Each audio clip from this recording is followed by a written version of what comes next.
ആവർത്തിച്ച് ഈ വിഷയം ഉയർത്തുകയും ഉന്നയിക്കുകയും ഇതിൻ്റെ കാര്യങ്ങൾ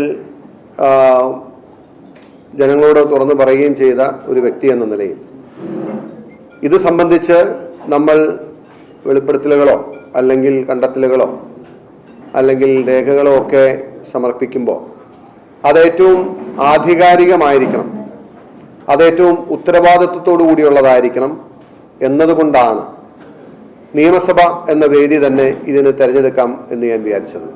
കാരണം എന്നെ തിരഞ്ഞെടുത്തയച്ച ജനങ്ങൾക്ക്, ഞാൻ പ്രതിപക്ഷത്താണ് അല്ലെങ്കിൽ പ്രതിപക്ഷ മുന്നണിയുടെ ഭാഗമാണ്.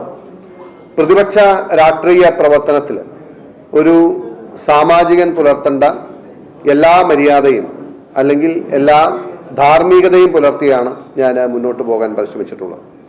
അപ്പം അതുകൊണ്ട് തന്നെ ഏറ്റവും അപ്രോപ്രിയേറ്റ് ആയിട്ടുള്ള ഫോറം ഇതുപോലൊരു പത്രസമ്മേളനം എന്ന് പറയുമ്പോൾ അതിൻ്റെതായ കാരണം ആർക്കും എന്തും അല്ലെങ്കിൽ പറയാതെ മറ്റുള്ളവർക്ക് വേണമെങ്കിൽ അവഗണിക്കാം അല്ലെങ്കിൽ പല കാര്യങ്ങൾ. പക്ഷെ നിയമസഭയിൽ ഞാൻ പറയുന്ന കാര്യങ്ങൾ അത് റെക്കോർഡിക്കലായിട്ട് അവിടെ ഉണ്ടാവുകയും എഴുതി ഉന്നയിക്കുന്ന ആരോപണത്തിന് മറുവശത്തു നിന്നും മറുപടി പറയുന്നില്ല എങ്കിൽ ആ ആരോപണം അംഗീകരിച്ചതായി കണക്കാക്കുകയും ചെയ്യേണ്ടി വരും.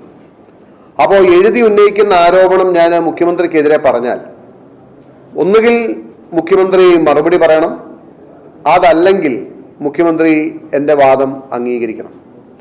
ആ മുഖ്യമന്ത്രിക്ക് മറുപടി പറയുന്നതിലുള്ള ഇൻകൺവീനിയൻസ്, പ്രയാസം, ബുദ്ധിമുട്ട് ഒഴിവാക്കുന്നതിന് വേണ്ടിയിട്ടാണ് സ്പീക്കർ ഇന്നലെ എനിക്ക് നിയമസഭയിൽ എനിക്ക് അനുവദിച്ച് കിട്ടിയ സമയത്ത് പ്രസംഗത്തിൽ ഈ വിഷയം ഉന്നയിക്കാൻ എന്നെ അനുവദിക്കായിരുന്നു. എനിക്ക് എൻ്റെ പ്രതിപക്ഷ നേതാവിനോടും അതുപോലെ ദീർഘകാലമായി 25 വർഷത്തിലേറെ നിയമസഭയിലുള്ള പാർലമെന്ററി പാർട്ടി സെക്രട്ടറി AP അനിൽകുമാറിനോടക്കമുള്ള മുതിർന്ന എൻ്റെ സാമാജികരോടും സഹപ്രവർത്തകരോടും ഞാൻ ചോദിച്ചു, ഇതുവരെ എഴുതി കൊടുക്കാതെ അഴിമതി ആരോപണം ഉന്നയിക്കാൻ ശ്രമിച്ചപ്പോൾ സ്പീക്കർ തടഞ്ഞിട്ടുണ്ട്. പക്ഷെ എഴുതി കൊടുത്ത് അഴിമതി ആരോപണം ഉന്നയിക്കുന്നതിന് ഇന്നുവരെ ഇതുപോലൊരു തടസ്സം ഇന്നുണ്ടായിട്ടില്ല എന്ന് പറയുകയുണ്ടായി. ഞാൻ ആദ്യമായി വളരെ പ്രയാസത്തോടുകൂടി പറയാൻ ആഗ്രഹിക്കുന്നു, സ്പീക്കർ ഇന്നലെ കേരള നിയമസഭയിൽ ചെയ്തത് ഒരംഗത്തിൻ്റെ അവകാശം നിഷേധിക്കുക, ജനാധിപത്യം കശാപ്പ് ചെയ്ത് വീണ്ടും മുഖ്യമന്ത്രിക്ക് പരിച തീർക്കുന്നതിന് വേണ്ടി സ്പീക്കർ തൻ്റെ നിലവിട്ട് പെരുമാറി എന്നതാണ് എനിക്ക് ഈ ഘട്ടത്തിൽ പറയാനുള്ളത്. അതിനപ്പുറത്തേക്കുള്ളൊരു വിമർശനം അപ്രോപ്രിയേറ്റ് ആയിരിക്കില്ല എന്നതുകൊണ്ട് ഞാൻ അവിടെ നിർത്തുകയാണ്. പൊതുജനം വിലയിരുത്തട്ടെ അദ്ദേഹത്തിൻ്റെ ആ പ്രവൃത്തി എന്ന് പറഞ്ഞ് ഞാൻ ആ ഭാഗം വിടും. ഇനി നമ്മളിപ്പോൾ കഴിഞ്ഞ ഒരുപാട് കാലമായി, ഇപ്പോൾ ഞാനത് വീണ്ടും ആവർത്തിക്കാൻ ആഗ്രഹിക്കുന്നില്ല, ഇതുവരെ നമ്മുടെ മുമ്പിലുള്ളത് ഒരു ഫൈൻഡിങ്ങിൻ്റെ രൂപത്തിലുള്ളത് Ms. Veena T is the daughter of a prominent politician to whom other payments have been made as per the assessee's own admission. അത് കഴിഞ്ഞിട്ട് ആ പേയ്മെന്റ്സിനെ കുറിച്ചുള്ള ഫൈൻഡിങ് ഒരു സെന്റൻസ് ഉണ്ട്. These are illegal payments in the hands of the company. Ms. Exalogic has not provided any service as per the contemporaneous evidence gathered during the search. The assessee company is making payments through banking channels to persons connected with a prominent decision maker to claim it as deductible expense by claiming compensate a service which has not been received. ആ കോണ്ടെക്സ്റ്റിലാണ് നമ്മൾ മാസപ്പടിയുടെ അന്വേഷണം എത്തി നിൽക്കുന്നത്. മാസപ്പടിയുടെ അല്ലെങ്കിൽ മാസപ്പടിക്ക് എന്ത് സേവനമാണ് ലഭിച്ചത് എന്നതാണല്ലോ കേരളം അന്വേഷിച്ചുകൊണ്ടിരിക്കുന്നത്. വീണ വിജയനോ എക്സാലോജിക് കമ്പനിയോ ഒരു സേവനവും നൽകിയിട്ടില്ല എന്ന് ഇൻട്രീം സെറ്റിൽമെന്റ് ബോർഡും ഇപ്പോൾ SFIOയും അതുപോലെ രജിസ്ട്രാർ ഓഫ് കമ്പനീസും അങ്ങനെ വ്യത്യസ്ത അന്വേഷണങ്ങളിൽ ഒരു സേവനവും നൽകാതെയാണ് കോടാനുകോടി രൂപ അല്ലെങ്കിൽ വീണ വിജയൻ വാങ്ങിയത് എന്നത് എസ്റ്റാബ്ലിഷ്ഡ് ആയിട്ടുള്ള ഒരു ഫാക്റ്റാണ്. Nobody is denying it. Even CPM ഇപ്പോൾ അത് നിഷേധിക്കുന്നില്ല. വീണ പണം വാങ്ങിയെന്നതും വാങ്ങിയതിനൊരു സർവീസ് നൽകിയിട്ടില്ല എന്ന കാര്യത്തിൽ ആർക്കും സംശയമുണ്ടെന്ന് എനിക്ക് തോന്നുന്നില്ല. ഇനി ഞാൻ ഈ കേസ് ആദ്യം മുതൽ പറഞ്ഞപ്പോൾ GSTയുടെ ക്വസ്റ്റ്യൻ വന്നു, മറ്റു കാര്യങ്ങൾ വന്നു, മറ്റു മേഖലകളിലേക്കൊക്കെ അന്വേഷണം പോയി, കമ്പനീസ് ആക്ടിൻ്റെ പരിധിയിലുള്ള അന്വേഷണം വന്നു, കമ്പനീസ് ആക്ടുമായി ബന്ധപ്പെട്ട വയലേഷൻസ് വന്നു, അത് ഡിസ്കസ് ചെയ്തു. ഇതൊക്കെ പറഞ്ഞപ്പോഴും ഞാൻ അണ്ടർലൈൻ ചെയ്ത് പറഞ്ഞിരുന്നത് ഇതിൻ്റെ ഏറ്റവും കോർ ആയിട്ടുള്ള ഇഷ്യൂ എന്ന് പറയുന്നത് കറപ്ഷനാണ്, അഴിമതിയാണ്. അപ്പോൾ നമ്മുടെ രാജ്യത്തെ നിയമപരമായിട്ടുള്ള ഒരു വ്യവസ്ഥ വെച്ചിട്ട് അതിന് ആധികാരികമായി ഇതിലെ അഴിമതി നിയമപരമായും ആധികാരികമായും നമ്മൾ എസ്റ്റാബ്ലിഷ് ചെയ്യേണ്ടി വരിക പ്രിവെൻഷൻ ഓഫ് കറപ്ഷൻ ആക്ടിൻ്റെ പെർവ്യൂവിൽ വരിക എന്നുള്ളതാണ്. അപ്പോൾ പ്രിവെൻഷൻ ഓഫ് കറപ്ഷൻ ആക്ടിലെ പ്രൊവിഷൻസ് അല്ലെങ്കിൽ അതിൻ്റെ ഇൻഗ്രീഡിയൻറ്റ്, അതിൻ്റെ എലിമെൻ്റ് എന്ന് പറയുന്നത്, ഇപ്പോൾ ഞാനൊരു MLA ആണ്, നിങ്ങൾ ആരെങ്കിലും എനിക്ക് പണം തന്നു, ഒന്നുകിൽ നിങ്ങൾ എനിക്ക് പണം തരുന്നത് കണ്ടു, അതല്ലെങ്കിൽ ഇതുപോലെ ബാങ്കിലൂടെയാണ് തന്നത്, അതല്ലെങ്കിൽ നിങ്ങൾ എനിക്ക് പണം തന്നു എന്നത് തെളിയിക്കാൻ കഴിഞ്ഞു. പക്ഷെ അതുകൊണ്ട് മാത്രം അഴിമതി സ്ഥാപിക്കാൻ കഴിയില്ല. അഴിമതി സ്ഥാപിക്കണമെങ്കിൽ അത് ഹാഫ് സർക്കിളേ ആവുന്നുള്ളൂ. അതർ ഹാഫ് സർക്കിൾ കൂടി പൂർത്തിയാക്കിയാലാണ് അഴിമതി എന്ന പറയൂ നമുക്ക് കംപ്ലീറ്റ് ചെയ്യാൻ പറ്റുള്ളൂ. അതർ ഹാഫ് സർക്കിൾ എന്ന് പറയുന്നതാണ് ആ പണം വാങ്ങിയതിന് ഞാൻ നിങ്ങൾക്ക് എന്ത് സേവനം നൽകി, അല്ലെങ്കിൽ നൽകാൻ ശ്രമിച്ചു, അതിനുവേണ്ടി പരിശ്രമിച്ചു, നിങ്ങൾക്ക് വേണ്ടി എന്ത് സേവനം, എന്ത് ഔദാര്യം, അല്ലെങ്കിൽ എന്ത് കാര്യമാണ് ഞാൻ ചെയ്തത്. ഈ സർക്കിൾ കൂടി പൂർത്തീകരിച്ചാലാണ് അഴിമതി എന്നത് നമുക്ക് എസ്റ്റാബ്ലിഷ് ചെയ്യാൻ പറ്റത്തുള്ളൂ. അപ്പം ഇന്ന് ഞാൻ പരിശ്രമിക്കുന്നത് ഇത് നമ്മൾ ഇത്രയും കാലം മാസപ്പടി വിഷയത്തിൽ ഒരുപക്ഷെ മാധ്യമങ്ങളും സമൂഹവും മുഴുവൻ പ്രതിക്കൂട്ടിൽ നിർത്തിയിരിക്കുന്നത് വീണ വിജയൻ എന്ന് പറയുന്ന മുഖ്യമന്ത്രിയുടെ മകളെയാണ്. I would beg to differ on that point. I would say actually ഇതിലെ കൾപ്രിറ്റ് എന്ന് പറയുന്നത് മുഖ്യമന്ത്രി ഹിംസെൽഫാണ്, മുഖ്യമന്ത്രി തന്നെയാണ്. കാരണം വീണ വിജയൻ എന്ന് പറഞ്ഞ വ്യക്തി അല്ലെങ്കിൽ അവർ മകൾ എന്ന നിലയിൽ പണം കൈപ്പറ്റി എന്നത് ശരിയാണ്. പക്ഷേ ഇതിൽ യഥാർത്ഥത്തിൽ ആ പണം റിസീവ് ചെയ്ത് അല്ലെങ്കിൽ ആർക്ക് വേണ്ടി, ആര് നൽകുന്ന സേവനത്തിന് വേണ്ടി എന്ന് ഞാൻ നിങ്ങളോട് എക്സ്പ്ലെയിൻ ചെയ്യാനാണ് പരിശ്രമിക്കുന്നത്. മുഖ്യമന്ത്രിയുടെ ഇൻവോൾവ്മെന്റിനെ എക്സ്പ്ലെയിൻ ചെയ്യുന്ന ആ ഒരു പാർട്ടാണ് ഞാൻ എക്സ്പ്ലെയിൻ ചെയ്യാൻ ആഗ്രഹിക്കുന്നുള്ളൂ. നമുക്കെല്ലാവർക്കും അറിയാവുന്ന പോലെ CMRL എന്ന കമ്പനി, ആ കമ്പനിയുടെ ഏറ്റവും വലിയ ഇൻട്രസ്റ്റ് എന്ന് പറയുന്നത് കരിമണലാണ്. അതിൻ്റെ ഏറ്റവും വലിയ വരുമാനവും ഏറ്റവും വലിയ ഇൻട്രസ്റ്റും. അതിൽ തന്നെ ആലപ്പുഴ, തോട്ടപ്പള്ളി, കൊല്ലം മേഖലയിലുള്ള ലോകത്തെ ഏറ്റവും മികച്ച KM മെറ്റീരിയൽ എന്ന് പറയുന്ന കൊല്ലം മെറ്റീരിയൽ, ആ കരിമണലിന് വേണ്ടിയിട്ടാണ് അവരെല്ലാ പരിശ്രമവും എല്ലാ കാലത്തും നടത്തിയിട്ടുള്ളത്. അങ്ങനെ വരുമ്പോൾ ആദ്യമായിട്ട് ഈ CMRL കമ്പനി ഈ കരിമണലിനുള്ള ഒരു ലീസ് 2003-2004 കാലഘട്ടത്തിൽ അവർക്ക് ലഭിക്കുകയുണ്ടായി. അതൊരു 4 ലീസാണ്. ഐ വുഡ് സേ ഇതാണ് ആ ലീസിൻ്റെ copy. Government of Kerala grant ചെയ്ത ലീസാണ്. This is dated 15/9/2004. 15/9/2004 4 leases were granted in favour of CMRL. ഞാൻ ഈ മേഖലയിൽ കേസ് നടത്തുന്ന ഒരു വ്യക്തി എന്ന നിലയിലും ഇതിൻ്റെ ഒരു സ്റ്റേക്സും ഇതിൻ്റെ ഒരു വോളിയും ഒക്കെ അറിയാവുന്ന ആളെന്ന നിലയിൽ ഇന്ന് 2024 ഇഫ് സംബഡി വാല്യൂസ് ദിസ്, ഇതിൻ്റെ ഒരു വാല്യൂ ഡെപ്ത് എത്രയെന്ന് ചോദിച്ചാൽ this may go beyond 1000 crores. 1000 കോടി മുകളിലേറെ പൊട്ടൻഷ്യലുള്ള 4 ലീസാണ് ഇത്. പക്ഷേ ഈ ലീസ് അനുവദിച്ചത് ഗവൺമെൻറ്റിൻ്റെ പോളിസിക്കും അല്ലെങ്കിൽ ഗവൺമെൻറ്റിൻ്റെ അല്ലെങ്കിൽ പൊതുസമൂഹത്തിൻ്റെ ഉത്തമ താല്പര്യങ്ങൾക്കും വിരുദ്ധമാണ് എന്നതുകൊണ്ട് ഇമ്മീഡിയറ്റ്ലി ആഫ്റ്റർ 10 days 10 ദിവസം കഴിഞ്ഞപ്പോൾ ഈ ലീസിൻ്റെ ഫർദർ നടപടികളെല്ലാം അന്നത്തെ ഗവൺമെൻറ് സ്റ്റേ ചെയ്തിരുന്നു. 2004 10 ദിവസം കഴിഞ്ഞപ്പോൾ പിന്നീട് മുമ്പോട്ടുള്ള എല്ലാ കാര്യവും സ്റ്റേ ചെയ്തു. പിന്നീട് ആ ലീസ് പ്രവൃത്തിപഥത്തിൽ കൊണ്ട് അല്ലെങ്കിൽ അനുഭവിക്കാൻ അവർക്ക് കഴിഞ്ഞിട്ടില്ല. അവിടെ മുതൽ ഇങ്ങോട്ട് നിങ്ങൾ പരിശോധിച്ചാൽ CMRL കമ്പനി എക്കാലത്തും ഈ ലീസ് തിരിച്ചു പിടിക്കാൻ വേണ്ടി പരിശ്രമിക്കുകയും കേരള ഗവൺമെൻറ് കേരളത്തിൻ്റെ പൊതു താല്പര്യം അല്ലെങ്കിൽ പ്രത്യേകിച്ച് തീരദേശ മേഖലയിലെ ആളുകളുടെ താല്പര്യം സംരക്ഷിക്കുന്നതിൻ്റെ ഭാഗമായി അവിടെ സ്വകാര്യ വ്യക്തികൾക്ക് ലീസ് അനുവദിക്കുന്നില്ല എന്നുള്ള വിചിന്തിതമായിട്ടുള്ള സ്റ്റഡി ആയിട്ടുള്ള നിലപാട് സ്വീകരിച്ച് അതിനെതിരെ ഫൈറ്റ് ചെയ്യുകയും ചെയ്യുന്ന കാഴ്ചയാണ് നമ്മൾ കാണുന്നത്. അത് AK ആന്റണി സർക്കാരിൻ്റെ നിലപാടതായിരുന്നു. അതിനുശേഷം വന്ന അച്യുതാനന്ദൻ സർക്കാരിൻ്റെ നിലപാടതായിരുന്നു. Achuthanandan when 1 step ahead. ഇനി ഒരു കാരണവശാലും ഇനി നാളെ ആണെങ്കിലും അത് നടക്കരുതെന്നുള്ളതുകൊണ്ട് അച്യുതാനന്ദൻ ഗവൺമെൻറ് കേരളത്തിൻ്റെ വാണിജ്യ നയം അല്ലെങ്കിൽ വ്യാപാര വാണിജ്യ നയം തീരുമാനിച്ചപ്പോൾ മിനറൽ പോളിസിയിൽ കൃത്യമായിട്ടുള്ള ഒരു പോളിസി അദ്ദേഹം അഡോപ്റ്റ് ചെയ്തു. പൊതുമേഖലയിലല്ലാതെ സ്വകാര്യ വ്യക്തികൾ കരിമണൽ ഖനനത്തിൽ എൻട്രി ചെയ്യാൻ സംസ്ഥാന സർക്കാർ അനുവദിക്കില്ല എന്നുള്ള നയം തീരുമാനിച്ചു.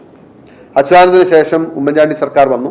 ഇതിനിടയിൽ CMRL കമ്പനി അവരുടെ ലീസ് ക്യാൻസൽ ചെയ്തതിനെതിരെ അല്ലെങ്കിൽ അത് മുമ്പോട്ട് പോകാൻ കഴിയാത്തതിനെതിരെ കേന്ദ്ര മൈൻസ് ട്രൈബ്യൂണലിൽ പോവുകയുണ്ടായി. മൈൻസ് ട്രൈബ്യൂണൽ അവർക്ക് അവരുടെ ആവശ്യങ്ങൾ പുനർപരിശോധിക്കാൻ കേരള ഗവൺമെന്റിനോട് നിർദ്ദേശം നൽകി. അതിനുശേഷം കേരള ഗവൺമെന്റ് പുനഃപരിശോധിച്ചെങ്കിലും അനുകൂലമായ തീരുമാനം കൈക്കൊണ്ടില്ല. ആ തീരുമാനത്തിനെതിരെ ആദ്യം ഹൈക്കോടതി പോയി. ഹൈക്കോടതി സിംഗിൾ ബെഞ്ച് CMRLന് അനുകൂലമായി ഉത്തരവിട്ടു. അപ്പോഴും ഗവൺമെന്റ് ആ ലീസ് പ്രവർത്തിപഥത്തിലാക്കാൻ, ലീസ് അനുവദിക്കാൻ അല്ലെങ്കിൽ ലീസ് എക്സിക്യൂട്ട് ചെയ്യാൻ തയ്യാറായില്ല. ഗവൺമെന്റ് ഡിവിഷൻ ബെഞ്ചിൽ അപ്പീൽ പോയി. ഡിവിഷൻ ബെഞ്ചിന്റെ തീരുമാനവും CMRLന് അനുകൂലമായപ്പോൾ സ്വാഭാവികമായിട്ടും അന്നും ആ തീരുമാനം അനുകൂലമായി വന്നപ്പോഴും അധികാരത്തിലിരുന്ന സർക്കാർ ആ ലീസ് എക്സിക്യൂട്ട് ചെയ്യാനോ ലീസിന് അനുകൂലമായോ നിലപാട് സ്വീകരിച്ചില്ല. പിന്നീട് അതിനുമെതിരെ സുപ്രീം കോടതിയിൽ സ്റ്റേറ്റ് അപ്പീൽ പോയി. ഉമ്മൻചാണ്ടി സർക്കാരിന്റെ കാലത്താണ് സുപ്രീം കോടതി അപ്പീൽ പോയി CMRL കമ്പനിക്ക് ആ ലീസ് എക്സിക്യൂട്ട് ചെയ്ത് കൊടുക്കാതെ ഫൈറ്റ് ചെയ്ത് ടുവേഴ്സ് ദ എൻഡ് ആ സുപ്രീം കോടതി വിധി ഇനി അവിടെ നിന്നാണ് നമ്മുടെ ഇത് ആരംഭിക്കേണ്ടത്. This is the judgement. 3 അംഗ ബെഞ്ച് പരിഗണിച്ച കേസിൽ ഒരു സിംഗിൾ ജഡ്ജ് ജസ്റ്റിസ് ഭാനുമതി സംസ്ഥാന സർക്കാരിന്റെ വാദങ്ങൾ മുഴുവൻ അംഗീകരിച്ച് ഡിസന്റ് നോട്ട് എഴുതുകയും എന്നാൽ ഭൂരിപക്ഷ വിധി പ്രകാരം ഡിവിഷൻ ബെഞ്ച് ജഡ്ജ്മെന്റിനെതിരെ സമർപ്പിച്ച അപ്പീൽ തള്ളിക്കളഞ്ഞുകൊണ്ട് പക്ഷേ ആ സുപ്രീം കോടതി സ്റ്റേറ്റ് ഗവൺമെന്റിന് ഒരവസരം നൽകുകയുണ്ടായി. ആ അവസരം ഞാൻ പറയാം. അതായത് CMRLന് അനുകൂലമായി ഹൈക്കോടതി ഡിവിഷൻ ബെഞ്ച് വിധിക്കെതിരായി പോയ സുപ്രീം കോടതി അപ്പീലിൽ പരിഗണിച്ചതിന് ശേഷം Kerala state government does not have the effects of making a valid reservation within the comprehension of Section 17A. The High Court was therefore justified in holding that there is no valid reservation at present, no matter the government can make such a reservation if so advised in the prescribed by law. അതായത് CMRLന് കൊടുത്ത lease നിലനിൽക്കാൻ കാരണം government ആ സ്ഥലം already notify ചെയ്ത് പൊതുമേഖലയ്ക്ക് വേണ്ടി അല്ലെങ്കിൽ സർക്കാർ ഏറ്റെടുക്കാൻ ആഗ്രഹിക്കുന്ന നോട്ടിഫിക്കേഷൻ നടത്തിയിട്ടില്ല എന്ന് കണ്ടെത്തി അപ്പീൽ ഡിസ്മിസ് ചെയ്തിട്ട് അടുത്ത ഒരു വാചകം പറഞ്ഞു. In other words, the dismissal of this appeal shall not prevent the state from invoking its rights under Section 17A(2) of the Act by issuing notification in respect of mineral deposits in question. അതായത് ഇപ്പോഴാണ് സംസ്ഥാന സർക്കാരിന് ഏറ്റവും നല്ല അവസരം കൈവന്നു. അതായത് MMDR act section 17 പ്രകാരം CMRLന് ലീസ് അനുവദിച്ച മേഖലകൾ നോട്ടിഫൈ ചെയ്താൽ അത് സർക്കാരിന്റെ കയ്യിലേക്ക് വരുമായിരുന്നു. ഈ ജഡ്ജ്മെന്റ് പാസ് ചെയ്ത ഡേറ്റ് എന്ന് പറയുന്നത് അതായത് ഏപ്രിൽ 8, 2016 8 ഏപ്രിൽ 2016 ഈ ജഡ്ജ്മെന്റ് വരുന്നു. ആ ജഡ്ജ്മെന്റ് പ്രകാരം ഈ കേരള ഗവൺമെന്റ് നടത്തിയ ലോങ് ഫൈറ്റ്, അതായത് CMRLന് 2004 അനുവദിച്ചിരുന്ന ആ ലീസ് തിരിച്ചു പിടിക്കാൻ, ആ ഏരിയ സംസ്ഥാന സർക്കാരിന് ഏറ്റെടുക്കാൻ കഴിയുന്ന നിയമപരമായിട്ടുള്ള അവസരം കിട്ടിയ ആ ഒരു വരിയാണ് ഞാൻ നിങ്ങൾക്ക് വായിച്ചത്. ഗവൺമെന്റിന് നോട്ടിഫൈ ചെയ്ത് തിരിച്ചെടുക്കുന്നതിന് തടസ്സമില്ല എന്ന് പറഞ്ഞു. 25/5/2016 ഞാൻ പറഞ്ഞു ഏപ്രിൽ 8, 2016 ഈ വിധി വരുന്നു. ഏപ്രിൽ കഴിഞ്ഞിട്ട് മെയ് 25 പിണറായി വിജയൻ സർക്കാർ അധികാരത്തിൽ വരികയാണ്. 25/5/2016 പിണറായി വിജയൻ അധികാരത്തിൽ വന്നു. അധികാരത്തിൽ വന്നതിന് പിന്നാലെ 20/12/2016 മുതൽ വീണയ്ക്ക് മാസാമാസം 5 ലക്ഷം രൂപ CMRL നൽകുകയാണ്. CMRLന്റെ ഏറ്റവും വലിയ ആവശ്യം എന്ന് പറയുന്നത് ഈ ലീസ് അവർക്ക് അനുവദിച്ച് കിട്ടണം എന്നുള്ളതാണ്. അവരതിനു വേണ്ടിയിട്ടുള്ള കാലാകാലങ്ങളിൽ സർക്കാരുകൾക്ക് നിവേദനം നൽകുന്നു. പിണറായി വിജയന്റെ മുമ്പിലും അന്നത്തെ ഗവൺമെന്റിന് മുമ്പിലും CMRL നിവേദനം നൽകി ഞങ്ങൾക്ക് ഈ ലീസ് അനുവദിച്ചു തരണം എന്നാവശ്യപ്പെടുന്നു. പിണറായി വിജയൻ അധികാരത്തിൽ വന്നത് 25/5/2016 ഏകദേശം 6 മാസം കഴിഞ്ഞ മുതൽ 20/12/2016 മുതൽ വീണയുടെ അക്കൗണ്ടിലേക്ക് എല്ലാ മാസവും 5 ലക്ഷം രൂപ വീതം CMRL കൊടുത്തുകൊണ്ടിരിക്കുന്നു. അതിനുശേഷം 2/3/2017 ആയപ്പോൾ ഈ 5 ലക്ഷം കൂടാതെ എക്സാലോജിക് എന്ന് പറയുന്ന കമ്പനിയിലേക്ക് 3 ലക്ഷം രൂപ വീതം വീണ്ടും CMRL കൊടുത്തുകൊണ്ടിരിക്കുകയാണ്. അപ്പോൾ ഞാൻ പറഞ്ഞില്ലേ, ഈ 2016 വന്ന വിധി എപ്പോൾ നടപ്പിലാക്കിയാലും ആ സ്ഥലം നോട്ടിഫൈ ചെയ്ത് ഏറ്റെടുത്താലും CMRLന്റെ എല്ലാ ഇൻട്രസ്റ്റും അവിടെ അവസാനിച്ചു. എന്ന് പറഞ്ഞാൽ പിന്നെ CMRLന് ഈ ലീസുമായി ബന്ധപ്പെട്ട് ഒരു സാധ്യതയും നിലനിൽക്കുന്നില്ല. അപ്പോൾ അങ്ങനെ ഇരിക്കെ നിരവധിയായിട്ടുള്ള അപേക്ഷകൾ ഈ സർക്കാരിന് മുമ്പിൽ CMRL കൊടുക്കുകയാണ്. അതിനുശേഷം ഇനി ഒരു ഇമ്പോർട്ടൻറ്റ് ടേൺ ഉണ്ടാവുന്ന ഇവിടെയാണ്. ഞാൻ നേരത്തെ പറഞ്ഞു, ഇടതുപക്ഷ സർക്കാർ എന്നല്ല, UDF സർക്കാർ, ജനാധിപത്യ സർക്കാരും ഇടതുപക്ഷ സർക്കാരും ഒരേ സ്വരത്തിൽ 2004 മുതൽ എടുത്തുവരുന്ന നിലപാട് എന്ന് പറയുന്നത് കേരളത്തിൽ കരിമണൽ ഖനനം, അതല്ലെങ്കിൽ മേജർ മിനറൽസിന്റെ ഖനനം പൊതുമേഖലയിൽ മാത്രമായി നിലനിർത്തുമെന്നതാണ് AK ആന്റണി സർക്കാർ, അച്യുതാനന്ദൻ സർക്കാർ, ഉമ്മൻചാണ്ടി സർക്കാർ right from 2004 to 2016 Pinarayi Vijayan സർക്കാർ വരുന്നവരെ എടുത്തിരുന്ന നിലപാട്. ഇടതുപക്ഷത്തിന്റെ നിലപാട് അന്നും ഇന്നും എപ്പോഴും അവർ പറയുന്നത് ഖനനം സ്വകാര്യ മേഖലയിൽ ഞങ്ങൾ അനുവദിക്കില്ല എന്നുള്ളതാണ്. ഞാൻ നിങ്ങളുടെ ശ്രദ്ധയിലേക്ക് കൊണ്ടുവരുന്നത് 2018 വ്യവസായ നയമാണ്.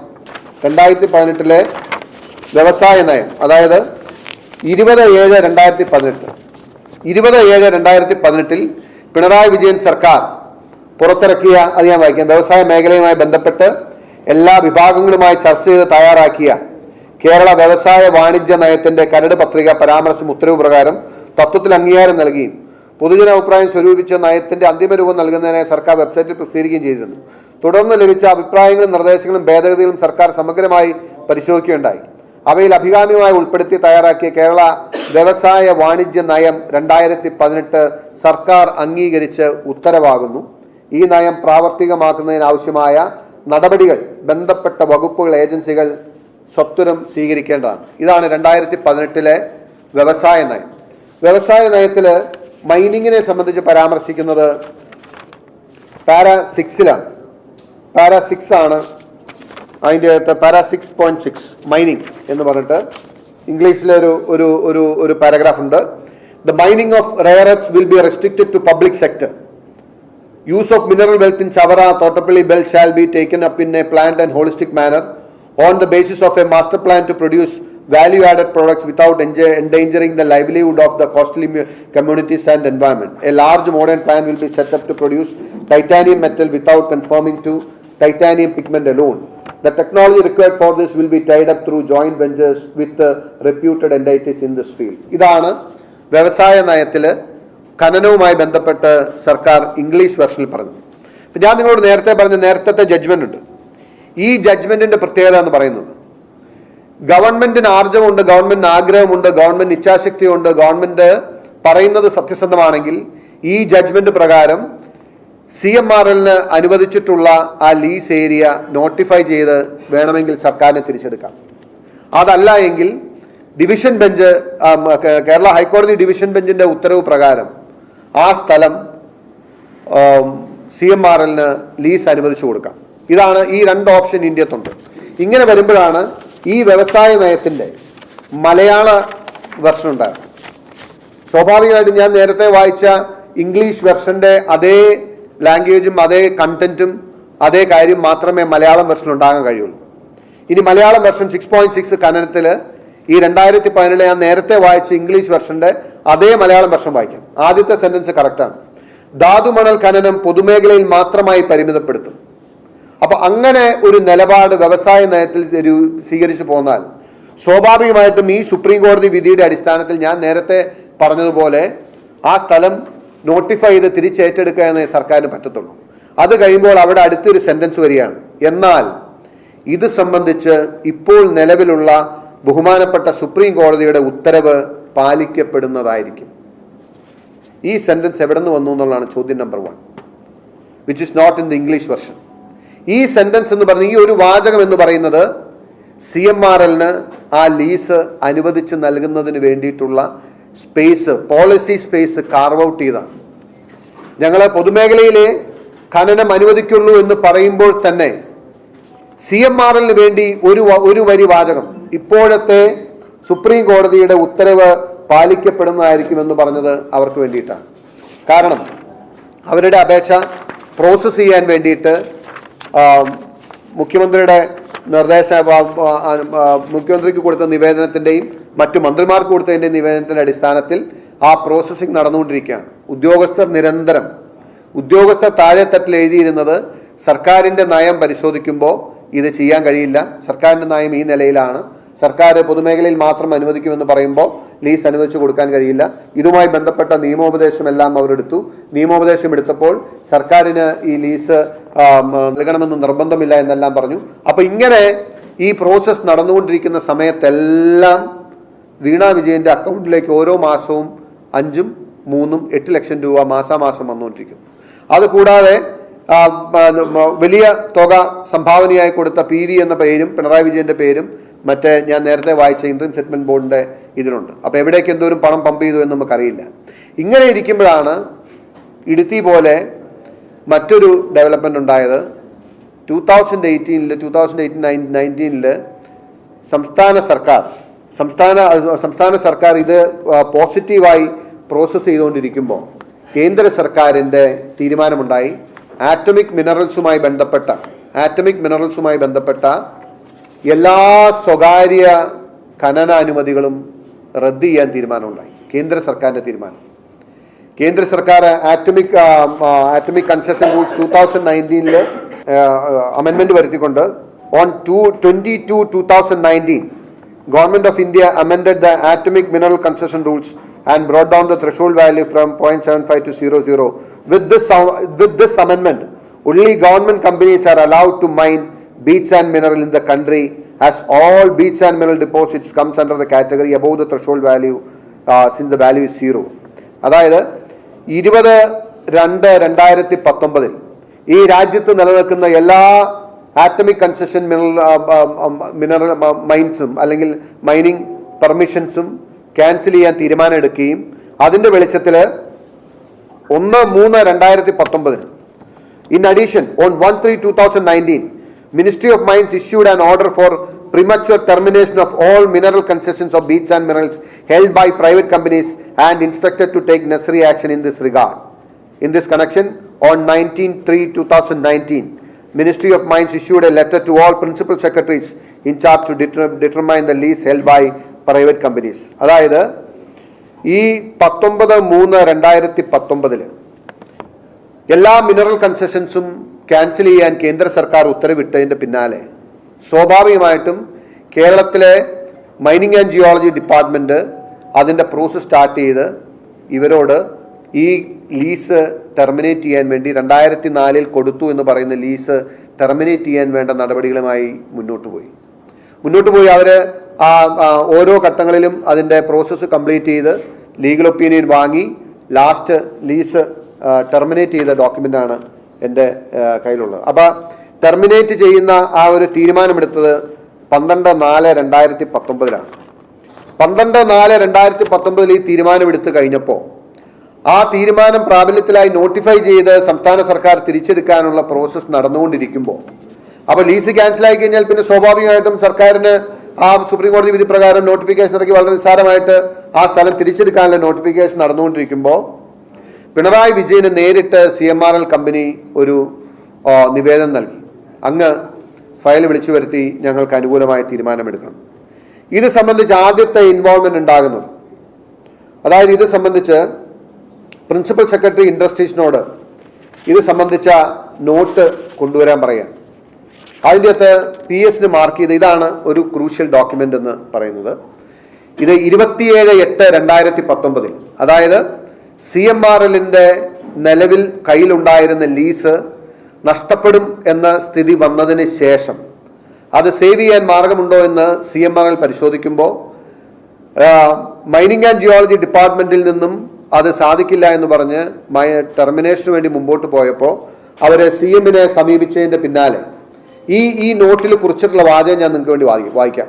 ഈ നോട്ടിൽ കുറിച്ചിട്ടുള്ള വാചകം, please process this. He may need a in principle approval before sending for law vetting. Next sentence is very crucial. CM is reviewing this on 4/9/2019. Let's be ready with the PPT. CM is reviewing this on 4/9/2019. Let us be ready with the PPT. അതായത് സാധാരണഗതിയിൽ മുഖ്യമന്ത്രിയുടെ വകുപ്പിലല്ലാത്ത ഒരു file വിളിച്ചു വരുത്തി പരിശോധിക്കണമെന്നുണ്ടെങ്കിൽ there should be substantial reasons. There should be transparent speaking reasons why CM is directly involving on a file. ഞാൻ പറയുന്നു, number 1, CMRLന് അനുവദിച്ച 2004 കിട്ടിയ ലീസ് ടെർമിനേറ്റ് ചെയ്യപ്പെട്ട് നിൽക്കുന്ന സമയത്ത് അത് റീഗെയിൻ ചെയ്യാൻ വേണ്ടി പലർക്കും അവർ നിവേദനങ്ങൾ നൽകിയതിൻ്റെ വെളിച്ചത്തിൽ മുഖ്യമന്ത്രിക്ക് നൽകി. മുഖ്യമന്ത്രി he directly invoked his powers. He called for the review of the file. അതായത് 4/9/2019 CM റിവ്യൂ ചെയ്യുന്നു എന്ന് പറഞ്ഞു. സ്വാഭാവികമായിട്ടും പിന്നീട് അങ്ങോട്ട് CMന്റെ ഡയറക്റ്റ് ഇൻ്റർവെൻഷൻ ഉണ്ടായി. പിന്നീട് നടക്കുന്ന പരിശ്രമം എന്ന് പറയുന്നത് എങ്ങനെയെങ്കിലും ഈ ലീസ് സേവ് ചെയ്യാൻ പറ്റുമോ എന്ന് പരിശോധിക്കുകയാണ്. അതിൻ്റെ ഭാഗമായിട്ട് ഇനി ഞാൻ നിങ്ങളുടെ മുമ്പിൽ വായിക്കുന്നത് ഇതൊരു ഇൻറ്റേർണൽ സർക്കുലേഷൻ നോട്ടാണ്. സാധാരണഗതിയിൽ ഏതെങ്കിലും ഒരു വിഷയത്തിൽ ഒന്നിലേറെ ഡിപ്പാർട്ട്മെൻറ്റ്സ് ഇൻവോൾവ് ആയിരിക്കുമ്പോൾ അതിൻ്റെ എല്ലാ മന്ത്രിമാർക്കും ഇപ്പോൾ 3 മന്ത്രിമാർ ഇൻവോൾവ് ചെയ്യുന്ന ഒരു പ്രശ്നമാണെങ്കിൽ ഈ സ്വാഭാവികമായിട്ട് ഇതിൻ്റെ അകത്ത് ഇപ്പോൾ CM ഡയറക്റ്റായിട്ട് ഇൻവോൾവ് ചെയ്യാൻ തീരുമാനിച്ചാൽ വ്യവസായ മന്ത്രി ഇൻവോൾവ് ആയിരിക്കും, mining and geology department involve ആയിരിക്കും, ഒരുപക്ഷെ to a great extent revenue department involve ആയിരിക്കും. അപ്പോൾ 3-4 മന്ത്രിമാരോ അല്ലെങ്കിൽ വകുപ്പുകളോ ഇൻവോൾവ് ചെയ്യുമ്പോൾ അവർക്ക് വേണ്ടി കൊടുക്കുന്ന രഹസ്യമായ ഇൻറ്റേർണൽ സർക്കുലേഷൻ നോട്ടാണ് ഈ തീരുമാനം എന്ന് പറയുന്നത്. ഇതിൻ്റെ ബാക്ക്ഗ്രൗണ്ട് എല്ലാം പറഞ്ഞിട്ട് അവർ പറയാണ്, kindly pursue the report furnished by the DMG in this regard. DMG is having the opinion that KREML CMRL അല്ല, KREML ലീസ് അനുവദിക്കുന്നത്. മൈനിങ് കമ്പനി എന്ന് പറയുന്നത് CMRLന്റെ സിസ്റ്റർ കമ്പനിയായ KREML ആണ്. KREML is neither a government company nor a corporation owned or controlled by the government. Later wide report noted dated 26/8/2019, the DMG has suggested the government to consult law department for advice on the following points. Is the original SC order granting KREML 4 leases to be implemented by the state government in the light of recent amendment? Since the leases granted KREML is cancelled by government of Kerala, whether premature termination is required at this juncture, and to suffice to issue an order by the government complying with the SC judgment stating that as per the new amendment in the atomic mineral construction rules and letter issued by the Ministry of Mines dated 1/3/2019 that the leases held by KREML stand terminated. In the light of Honorable SC judgment and the recent Government of India amendment atomic mineral construction, whether the in principle approval given by Government of India White Swan Show dated 5/5/2003 forming a joint venture between KREML, IRE, KSIDC can be taken forward, limiting the equity of KREML to 25% as stipulated in the section 17A(2)(b) of MMDR Act. Whether the GOK through a government-owned company corporation can enter into a JV through a fresh competitive process to enlist a private partner, as directed by the Principal Secretary. CF, the file may be circulated to Honorable Chief Minister. അതായത് ഈ lease ടെർമിനേഷനെ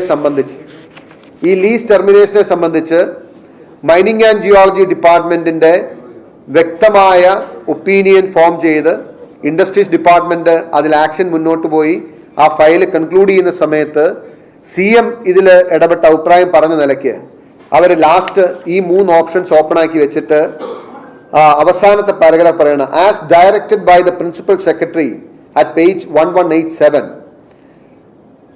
this confidential note the file may be circulated to the Honorable Chief Minister through Honorable Minister of Industries. അപ്പോൾ അദ്ദേഹം CMRLന്റെ ഇത് സംബന്ധിച്ച file വിളിച്ചു വരുത്തി. അതിനുശേഷം അദ്ദേഹം ഒരു മീറ്റിംഗ് ചെയർ ചെയ്ത് അത് ഇമ്മീഡിയറ്റ് ആയിട്ട് ക്യാൻസൽ ചെയ്യേണ്ടതില്ല എന്നും അത് പുനഃപരിശോധിക്കേണ്ടതാണ് എന്നും പറഞ്ഞതായിട്ടാണ് നമുക്ക് മനസ്സിലാകുന്നത്. കാരണം അതിനുശേഷമുണ്ടായിട്ടുള്ള ഡെവലപ്മെന്റിലുള്ള സർക്കുലേഷൻ നോട്ടാണ് എൻ്റെ കയ്യിലുള്ളത്. ഈ ഞാൻ പറഞ്ഞ മീറ്റിംഗ് CM ഇൻവോക്ക് ചെയ്തതിന് ശേഷം CM ചെയർ ചെയ്തൊരു മീറ്റിംഗ് നടന്നിരുന്നു. ആ മീറ്റിംഗിന്റെ അടിസ്ഥാനത്തിൽ ഇനി ഫർദർ തീരുമാനങ്ങൾ എങ്ങനെ എടുക്കണം എന്ന് ചോദിച്ച് എന്ത് തീരുമാനം കൈക്കൊള്ളണം എന്ന് തീരുമാനിച്ച് ഇന്റേണലി ഡിസ്കസ് ചെയ്ത് ഡിപ്പാർട്ട്മെന്റ്സിന്റെ ഒപ്പീനിയൻ ഫോം ചെയ്ത് CM ഇൻവോക്ക് അദ്ദേഹത്തിന്റെ പവേഴ്സ് ഇൻവോക്ക് ചെയ്ത് ഇന്റർഫിയർ ചെയ്ത നിലയ്ക്ക് ഇനി ആ കാര്യത്തിൽ ഒരു തീരുമാനം CMന് എടുക്കാൻ കഴിയുള്ളൂ. അപ്പൊ അതുകൊണ്ട് ഫൈനലി ഈ KREMLന്റെ ലീസ് ടെർമിനേറ്റ് ചെയ്യുന്നതിന്റെ അവസാനമായിട്ടുള്ള തീരുമാനം എങ്ങനെ എടുക്കണം എന്നതിനെ സംബന്ധിച്ചുള്ള file that is going to CM. മുഖ്യമന്ത്രിക്ക് മുമ്പിലേക്ക് പോയതിന്റെ ഒരു ഭാഗമാണ് ഞാൻ വായിക്കുന്നത്. അപ്പൊ അതായത് എല്ലാ പ്രോസസ്സും കഴിഞ്ഞ് ഡിപ്പാർട്ട്മെന്റ്സ് എല്ലാം ലീസ് ടെർമിനേറ്റ് ചെയ്യുന്നുള്ള ഒപ്പീനിയൻ പറഞ്ഞു നിൽക്കുമ്പോൾ it may again be noted that Ministry of Mines wide letter dated 19/3/2019 directed the state governments to prematurely terminate all existing mineral concessions of beach sand minerals held by private persons companies as provisions of section 4A1 4A3 of MMDR Act 1957. Now the LD has advised, now the LD എന്ന് പറഞ്ഞാൽ law department, now the law department has advised to prematurely release the mining lease granted to KREML. അതായത് KREMLന് 2004 അനുവദിച്ചു എന്ന് പറയുന്ന lease എന്നേക്കുമായിട്ട് terminate ചെയ്യാൻ law department പറഞ്ഞിട്ടുണ്ട്. Law ഡിപ്പാർട്ട്മെന്റിന്റെ opinion വാങ്ങിയാണ് ഫൈനൽ ആക്ഷൻ നടക്കുന്നത്. അപ്പൊ ഫൈനലി ആ ഫയലിന്റെ നാച്ചുറൽ ഓർഗാനിക് ആയിട്ടുള്ള എൻഡിങ്ങിലേക്ക് അതെത്തി. CMRLന് ലീസ് കൊടുത്തിരുന്ന ലീസ് ക്യാൻസൽ ചെയ്യാന്നുള്ള എല്ലാ പ്രോസസ്സും കംപ്ലീറ്റ് ചെയ്ത് കഴിഞ്ഞപ്പോൾ however as per the decision number 7 taken in the meeting chaired by the Honorable CM on 5/9/2019 it was decided to sought legal opinion seek legal opinion from the Advocate General regarding the judgment of Honorable Apex Court dated 8/4/2016. In this circumstances the file may be circulated to Honorable Chief Minister for orders as to whether the mining leases granted to Mrs. KREML may be prematurely terminated in view of remarks tendered by the Law Department and the decision issued by the Government of India dated 19/3/2019 and the remaining pending application of the KREML may be rejected in the light of the amendments dated 19/2/2019 and 20/2019 on AMCR 2016 or advice of the Advocate General may be sought for regarding the compliance of the judgment of the Honorable Supreme Court dated 8/4/2016 as decided on the meeting held on 5/9/2019. നിങ്ങൾക്ക് പെട്ടെന്ന് clear ആയി കാണില്ല, ഞാൻ പറയാം. അതായത് ഒരു department process entire process ഈ KREML എന്ന് പറയുന്ന CMRLന്റെ കമ്പനിക്ക് നൽകിയ ലീസ് പ്രത്യേകിച്ച് government of India atomic mineral concession റൂൾസിൽ വരുത്തിയിട്ടുള്ള അമെൻമെന്റിന്റെ വെളിച്ചത്തിലും ഇവിടുത്തെ ലോ ഡിപ്പാർട്ട്മെന്റ് പ്രിമച്വർ ടെർമിനേഷൻ നടത്തണമെന്ന് സജസ്റ്റ് ചെയ്തതിന്റെ വെളിച്ചത്തിൽ ഇനി CMRLന്റെ സിസ്റ്റർ കമ്പനിയായ KREMLന് നൽകിയ ലീസ് ടെർമിനേറ്റ് ചെയ്യണമോ അതെയോ ഇനി ഇത് സംബന്ധിച്ച് വീണ്ടും സുപ്രീം കോടതി ജഡ്ജ്മെന്റ് നടപ്പിലാക്കാൻ വേണ്ടി സാധ്യതയുണ്ടോ എന്ന് ആരായാൻ അഡ്വക്കേറ്റ് ജനറലിന്റെ ഒപ്പീനിയൻ തേടണമോ. അതായത് ഒന്നുകിൽ ആ ഫയൽ അവിടെ എൻഡ് ചെയ്യും, അല്ലെങ്കിൽ ആ ഫയലിന് വീണ്ടും ജീവൻ വെച്ച് അഡ്വക്കേറ്റ് ജനറലിന്റെ ഒപ്പീനിയൻ വാങ്ങി വീണ്ടും ഒന്ന് ഓപ്പൺ ചെയ്യാൻ പറ്റുമെന്ന്. അപ്പൊ in this circumstance the file may be circulated to honourable chief minister chief minister for orders as to whether.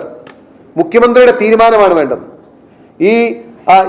ഈ നോട്ട് അദ്ദേഹത്തിന്റെ മുമ്പിലേക്ക് പോകുന്ന ഡേറ്റ് എന്ന് പറയുന്നത് 19/10/2019 19/10/2019. എനിക്ക് നിയമസഭയിൽ ഒരേ ഒരു കാര്യം ചോദിക്കണമെന്ന് ആഗ്രഹം ഉണ്ടായിരുന്നു.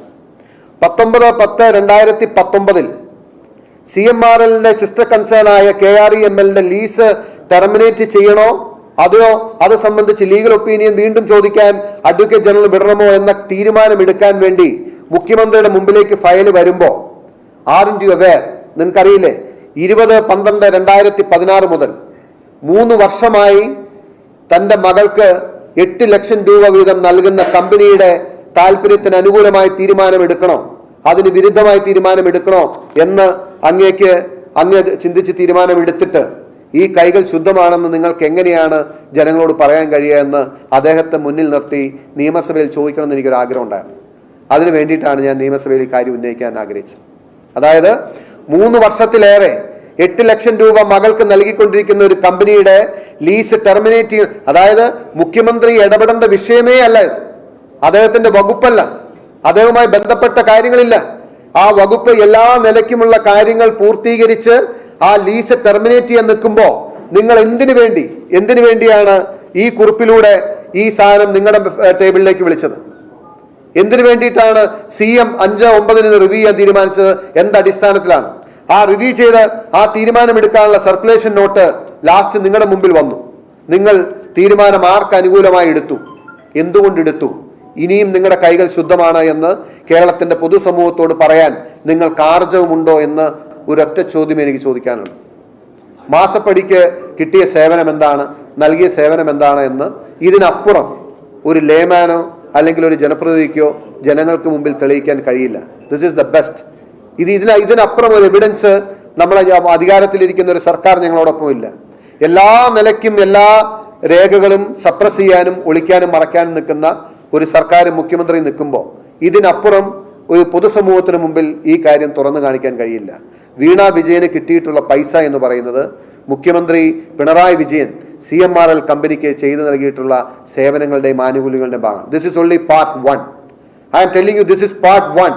There is part 2 and part 3. i2i News, an eye for truth. i2i News subscribe ചെയ്തിട്ടില്ലാത്തവർ ഇപ്പോൾ തന്നെ സബ്സ്ക്രൈബ് ചെയ്യുക. നോട്ടിഫിക്കേഷൻ ലഭിക്കുവാൻ ബെൽ ബട്ടണും അമർത്തുക.